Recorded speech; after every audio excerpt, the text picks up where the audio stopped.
Test, test, test. Hi, everyone. This is a podcast I'm going to be doing. One Bad Tarot Reader comedy podcast about being a tarot reader. Can you hear me? This is Diary of a Mystic. This is podcast number one, One Bad Tarot Reader. I will be offering this on YouTube first, and then subsequently each podcast will be offered on my Patreon, Diary of a Mystic. One Bad Tarot Reader came to me like lightning in a bottle. I've always wanted to talk about and speak about the inside, behind the scenes of what it's like to be a tarot reader, and share my viewpoints, share my experiences, share my funny moments, share my not so funny moments, and just basically talk to you about what it's like behind the scenes as a professional tarot reader. So personally for me, I didn't start my professional tarot career until about 6 years ago, when I debuted my first YouTube channel in 2014, and I started to read professionally for clients. My first beginnings in reading professionally really began like putting the cart before the horse, so to speak, or the horse before the cart. I don't even know what I'm saying. Anyway, so I was ready, but I wasn't ready, and I really didn't have any idea what it meant to be a tarot reader professionally, reading for clients, having people come to me for my services, wanting to pay me, etc. And so I had to really learn very quickly how to do things in a manner that was on at least some sort of type of professional level, because there's a lot that goes on just besides reading for people. So anyway, including email, website, yada, yada, yada. Pricing, all that came to me later. So anyway, so One Bad Tarot Reader is a comedic take on what it feels like to do this as a profession or as a living, or even if it's just for fun. And if you can identify with many things that I talk about in this podcast, great. You may learn some things that I've learned along the way, if I can pass on my wisdom to you, as well as the comedic moments that I've had behind the scenes doing this professionally.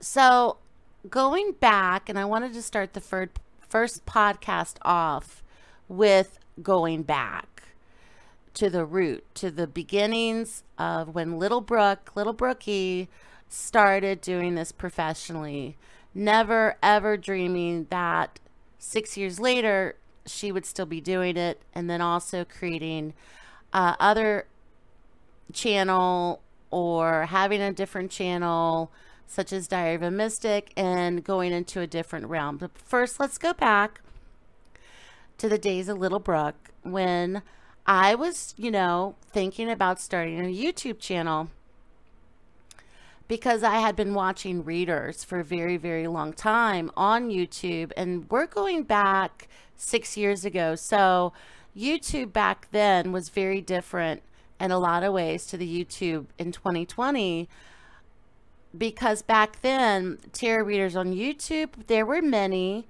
but not as many as there are now. Like, it's saturated now. So the landscape was a bit different back then. And so many readers watched other readers. The community was a bit more positive and supportive. And there wasn't so much competition. There was competition. Everybody had their favorites, but it was a little different back then. And so immediately, and I didn't realize this at the time, but my first inklings of wanting to do YouTube, I was doing weekly general readings for all 12 astrological signs. My channel was called Wednesday's Tarot.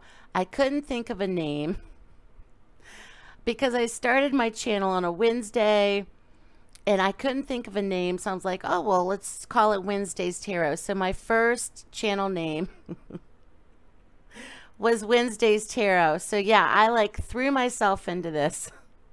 Didn't really think about it. I was like, one day I woke up, I'm like, I'm going to do this. And I just started to record myself. You can still find those videos on my other channel, which I'll put the link down in the description box below if you're interested. So I was Wednesday's Tarot. Wednesday's Tarot, I had that name not for long because it really wasn't me. It was like, okay, it's a day of the week, you know. Wednesday's not really my favorite day, actually. Tuesday, I love a Tuesday, but anyway. So I changed my channel name on down the road to something that was more aligned spiritually with myself.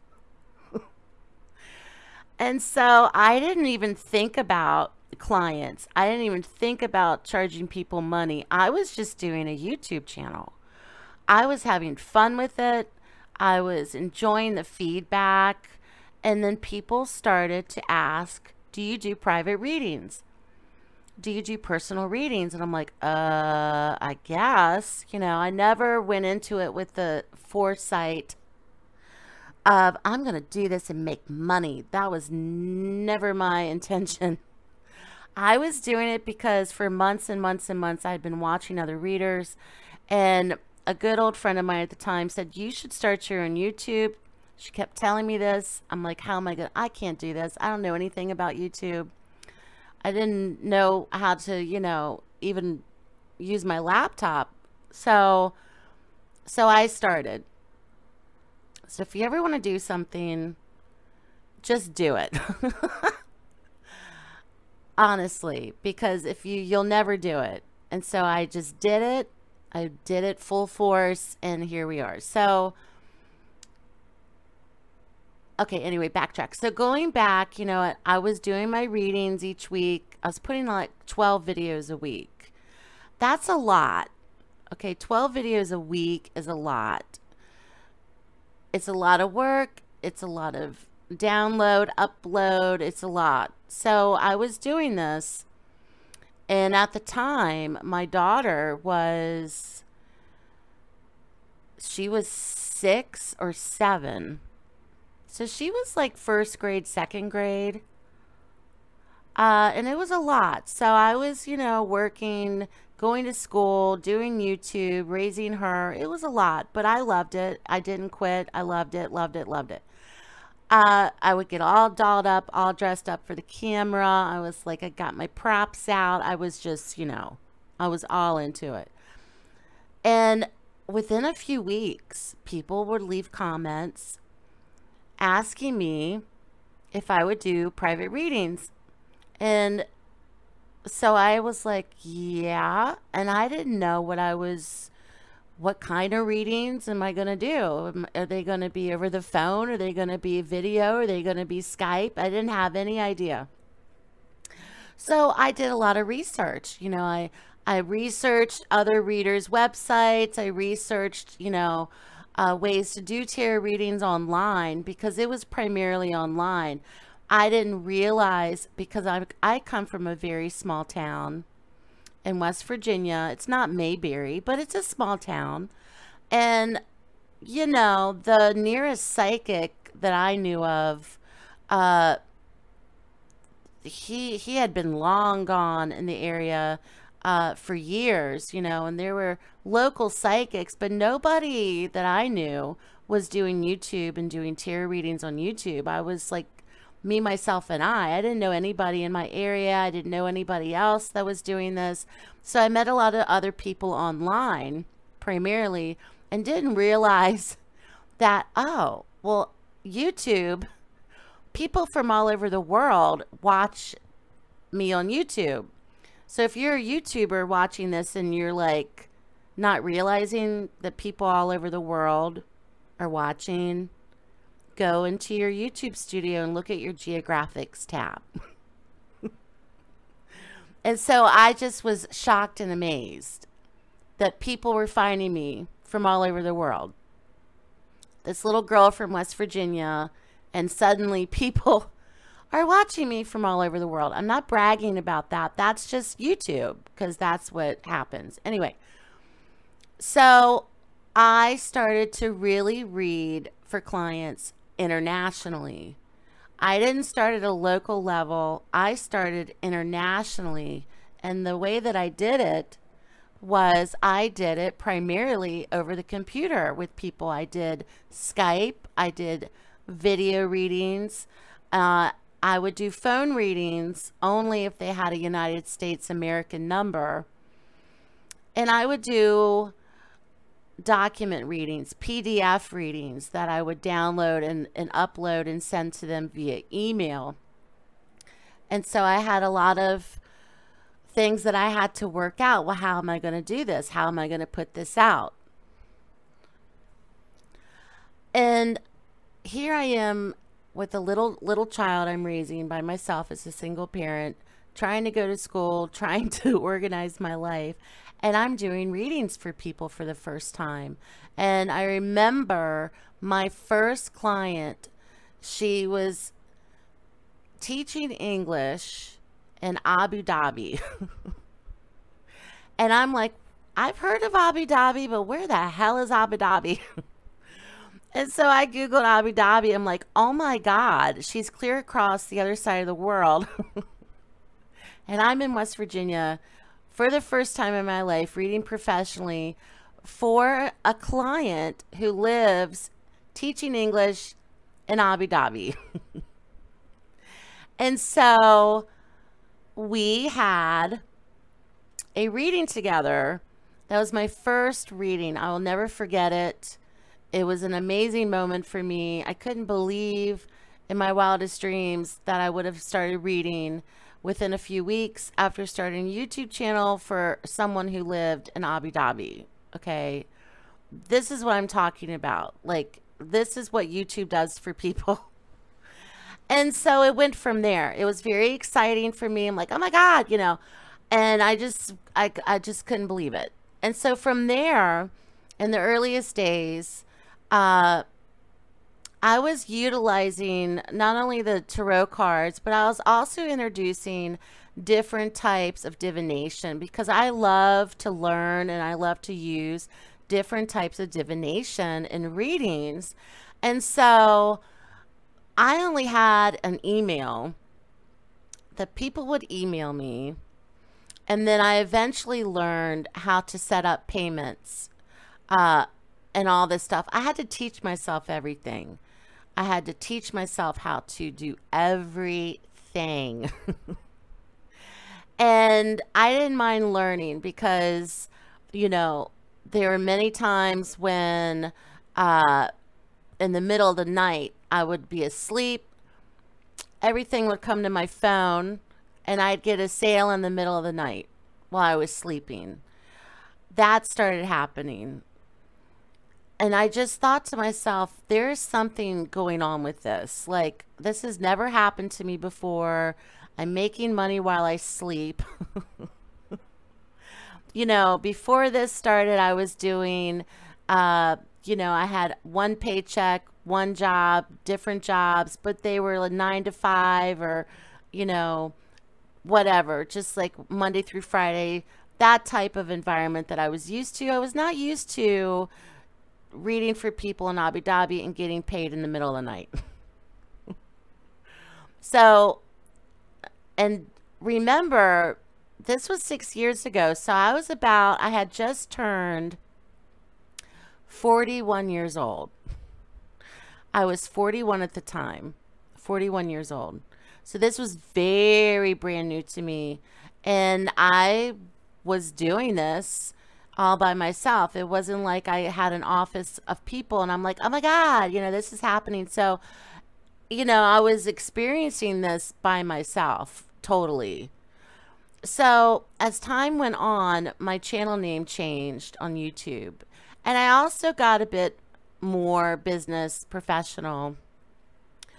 created a website. I remember my first website was on WordPress because it was free. I was like, I can't afford to pay someone to build me a website. I can't afford to buy a domain. I can't afford to, you know, pay a website builder maker to have a website going each month. I just did WordPress. And so with WordPress, like I was creating all my graphics, I was getting really artistic, and I was just like, you know, really, and I like that type of thing, like creating my logo and uploading pictures. And my first WordPress website at the time is around the time I changed my name to Nightbird Tarot, which I still keep Nightbird in my business name. Nightbird to me is very special. So very much known by Nightbird or with the Nightbird name. So my WordPress was nightbirdtarot.wordpress.com. I was also blogging a lot on that website and having a lot of fun with it. Talked about a lot of different things. I even talked about the tarot. I talked about different types of divination.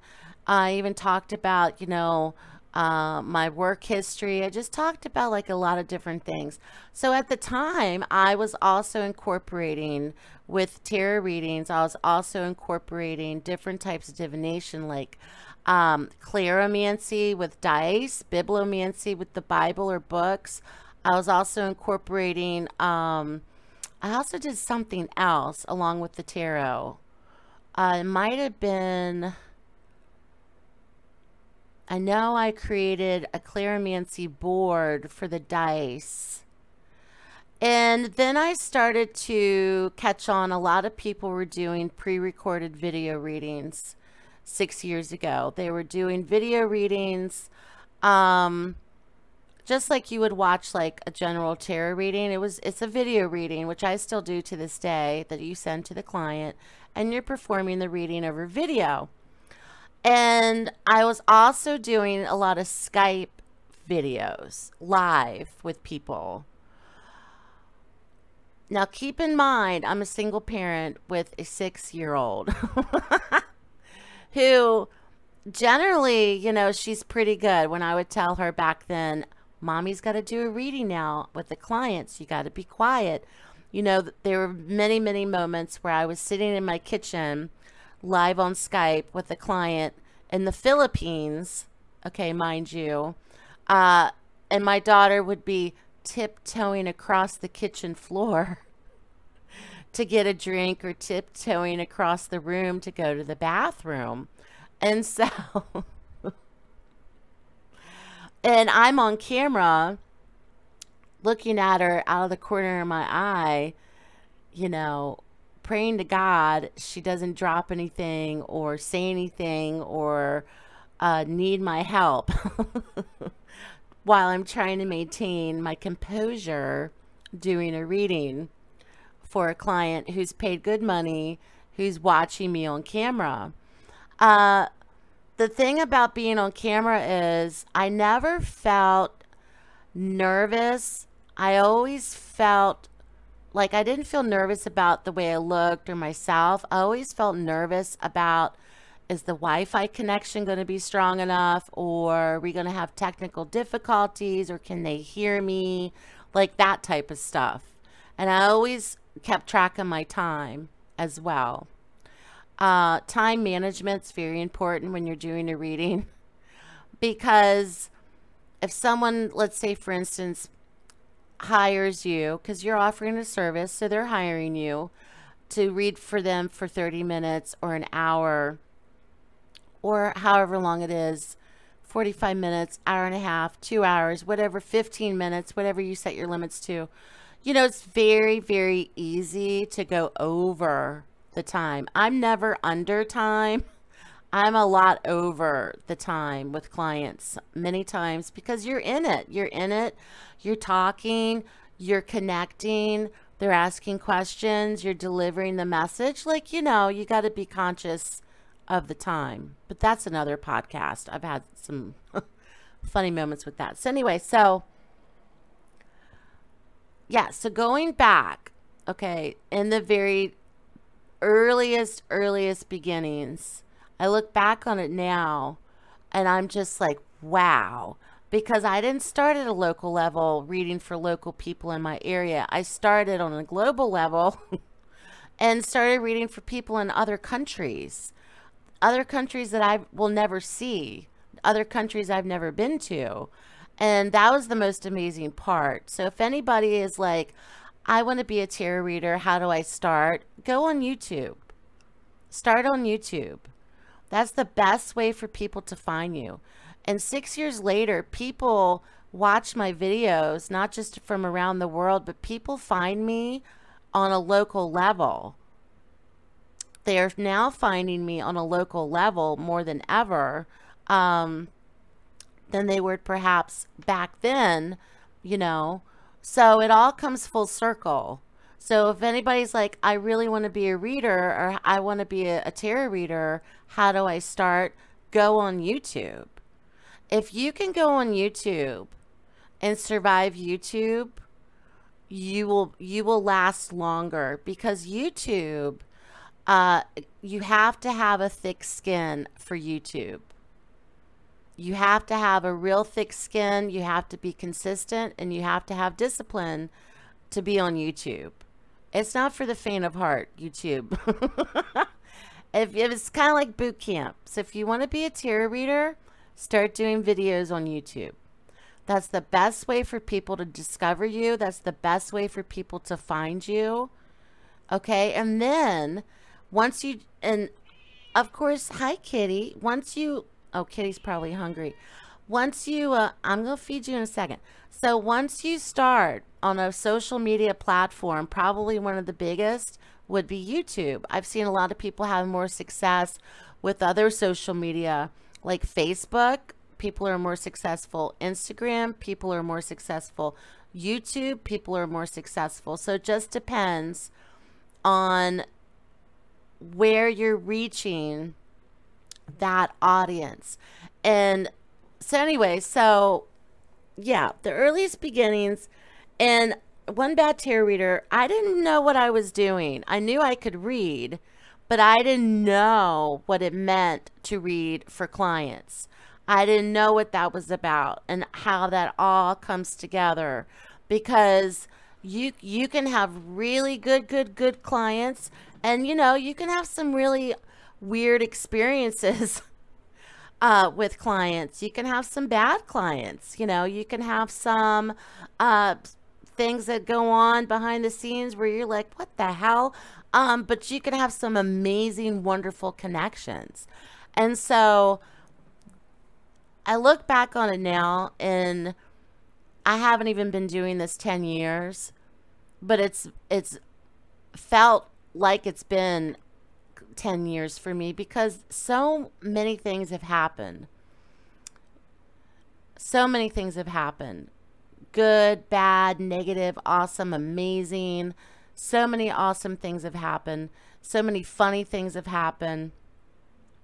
And within a year of me doing YouTube, within a year, I had totally changed my life in so many ways. I can't even describe it to you.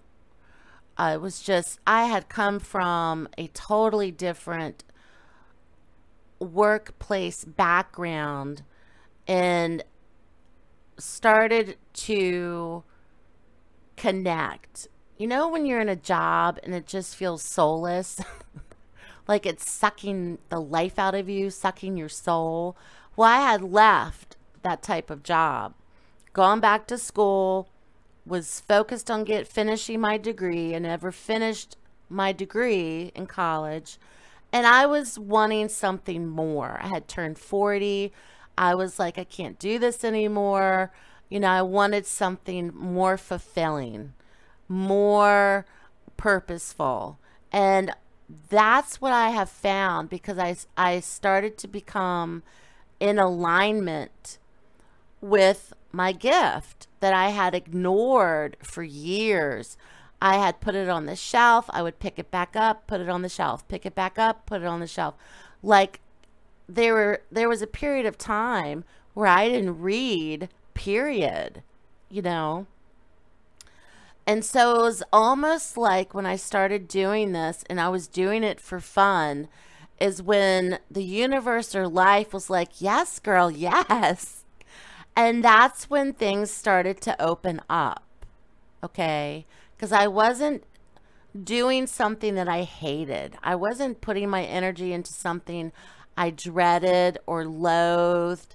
And so many wonderful things opened up. So many wonderful things happened.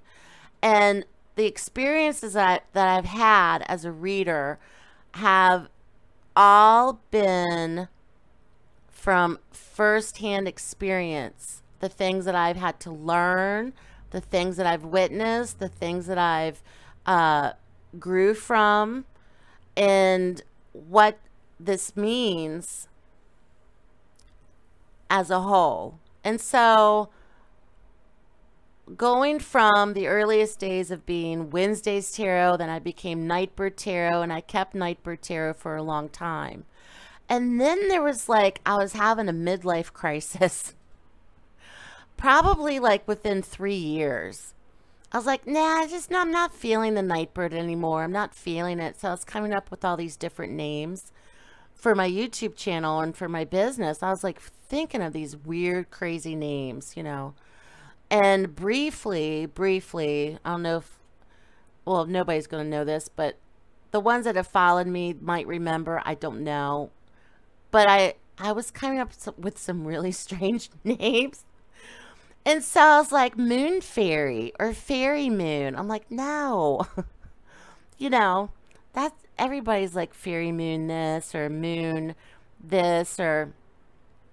And I was just trying to think of something because I was going through something in my life. And so I was like, well, Moon is Luna, you know, in Italian. And then Fae is fairy. And then I was like, Luna Fae. I'm going to name myself Luna Fae. And so I started calling myself Luna Fae. Nobody understood that. I didn't even understand it. So that didn't stick around too long. And then I went back to Nightbird. So if you're like changing your channel name as a reader, I have witnessed readers that do general public readings, like love readings or just general readings. I've seen them over the years change their name at least 3 times. It's nothing new. Don't feel bad about it. If you've changed your name, so what? Doesn't mean nothing. Your name is your brand. It's your logo. So you're trying to find that which you feel connected to, that resonates with you, that's who I am. And so Luna Fae, I don't know what that was about. It didn't stick around for me too long. And then I went back to Nightbird. And the Nightbird comes from a Stevie Nicks song. I'm a huge Stevie Nicks fan if you didn't know this. I'm a huge Stevie Nicks fan since I was around the age of 7. I love Stevie Nicks. I've had a 40-year love affair with her. Seen her in concert 6 times. Love the woman. She's my fairy godmother. I dream about her. I love Stevie Nicks. Anyway, well, she has a song called Nightbird that she wrote in the 80s. It was on her second solo album, The Wild Heart. I love that song, and that's where Nightbird comes from for me. That's that song. The lyrics in the song resonate with me, speak to me on a lot of different levels, remind me of things in my life, and so that's where the Nightbird comes from. So I think it's really important to, you know, even if you go by your name, I could call myself, you know, Tarot by Brooke or Brooke's Tarot or whatever, but I always, you know, was very drawn to that song in particular, the image of a nightbird. I'm very drawn to ravens, those types of birds, and there's a lot of other spiritual connotations that come with that. So having a name that resonates for you, especially on YouTube or just as a tarot business name, is very important, okay? Because if it's not resonating, you're going to end up changing it like 5, 6 times, you know. And then what? So I'm all the time wondering, well, should I, So when Diary of a Mystic, I had that name when I was 20 years old. That was back in the day when I was writing a lot of poetry. I was writing songs. I was learning how to play the guitar. I was learning about witchcraft. I was learning the tarot at the age of 20. Like, all these things were happening to me at the age of 20 in that time space. I was all it was all that was the realm. That was the realm that I was in. And so I still have a poem to this day that I wrote called Diary of a Mystic. And when I decided to create another YouTube channel, which came, it came 5 years after my first YouTube channel. Diary of a Mystic came 5 years later. And I knew the name that I wanted to use for my channel. I just knew. I'd always loved Diary of a Mystic, the term. I always, remember those days when I was younger and the inspiration I had and how much I, was into so many different things. And so Diary of a Mystic will always be. I'll never change the name because I just know, And if you know, you know what I mean? So this is the this is the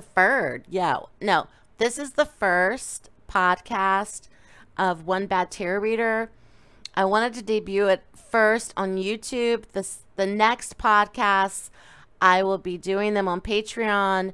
You're welcome to join Patreon. Tiers start at $3 per month to listen to the podcast. They will be out there, and you're welcome to consider being a patron on my Patreon, Diary of a Mystic. Thank you so much for listening. I hope you enjoyed this first podcast of One Bad Tarot Reader comedy podcast about being a tarot reader. I wanted to start with the beginnings of my beginnings as a tarot reader professionally. Thank you so much for joining me, and thank you for listening to my podcast. All right, everybody, I'll speak to you soon. Stay blessed.